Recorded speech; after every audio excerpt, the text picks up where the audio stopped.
एक बुजुर्ग औरत मर गई। यमराज जी उन्हें लेने आए। औरत ने यमराज से पूछा, आप मुझे स्वर्ग ले जाएंगे या नरक? यमराज बोले, दोनों में से कहीं नहीं।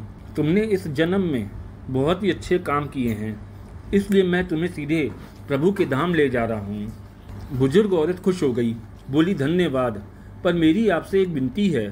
मैंने यहाँ धरती पर सबसे बहुत स्वर्ग और नरक के बारे में सुना है। मैं एक बार इन दोनों जगहों पर देखना चाहती हूँ। यमराज जी बोले, तुम्हारे कर्म अच्छे हैं, इसलिए मैं तुम्हारी यह इच्छा पूरी करता हूँ।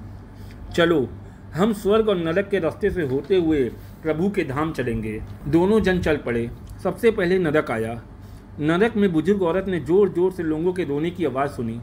वहाँ नरक में सभी लोग दुबले पतले और बीमार दिखाई दे रहे थे। औरत ने एक आदमी से पूछा, यहाँ आप सब लोगों की ऐसी हालत क्यों है? आदमी बोला, तो और कैसी हालत होगी? मरने के बाद जब से यहाँ आए हैं हमने एक भी दिन खाना नहीं खाया। भूख से हमारी आत्माएं तड़प रही हैं। बुजुर्ग औरत की नज़र एक विशाल पतीले पर पड़ी, जो कि लोगों के कद से करीब 300 फुट ऊंचा होगा। उस पतीले के ऊपर एक विशाल चम्मच लटका हुआ था। उस पतीले में से बहुत ही शानदार खुशबू आ रही थी। बुजुर्ग औरत ने उस आदमी से पूछा, इस पतीले में क्या है? आदमी मायूस होकर बोला, यह पतीला बहुत ही स्वादिष्ट खीर से हर समय भरा रहता है। बुजुर्ग औरत ने हैरानी से पूछा, इसमें खीर है? तो आप लोग पेट भर के ये खीर खाते क्यों नहीं? भूख से क्यों तड़प रहे हैं? आदमी रो रो कर बोलने लगा, कैसे खाएं? ये पतीला 300 फीट ऊंचा है। हम में से कोई भी उस पतीले तक नहीं पहुंच सकता। बुजुर्ग औरत को उन पर तरस आ गया।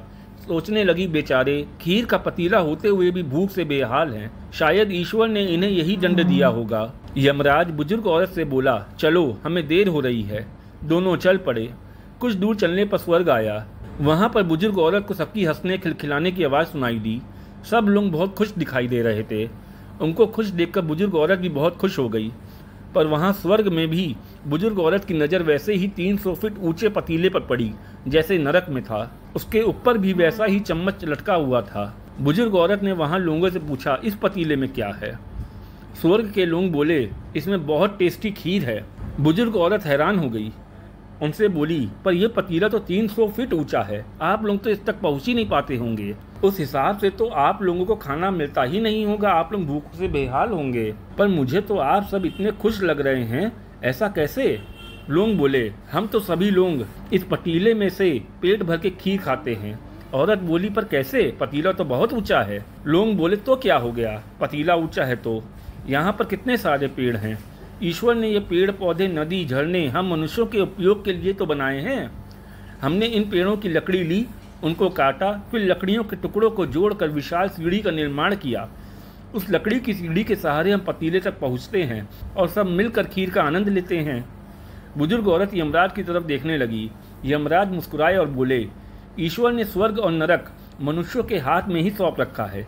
चाहे तो अपने लिए नरक बना लें, चाहे तो अपने लिए स्वर्ग। ईश्वर ने सबको एक समान हालातों में डाला है। उसके लिए उसके सभी बच्चे एक समान हैं, वो किसी से भेदभाव नहीं करते। वहाँ नरक में भी पेड़ पौधे सब थे, पर वो लोग खुद ही आलसी हैं। उन्हें खीर हाथ में चाहिए। वो कोई काम नहीं करना चाहते, कोई मेहनत नहीं करना चाहते, इसलिए भूख से बेहाल हैं। क्योंकि यही तो ईश्वर की बनाई हुई दुनिया का नियम है। जो कर्म करेगा, मेहनत करेगा, उसी को मीठा फल खाने को मिलेगा। दोस्तों, यही आज का सुविचार है। स्वर्ग और नरक अपने हाथ में है। मेहनत करें, अच्छे कर्म करें, अपने जीवन को स्वर्ग बनाएं। बोलो जय श्री कृष्णा।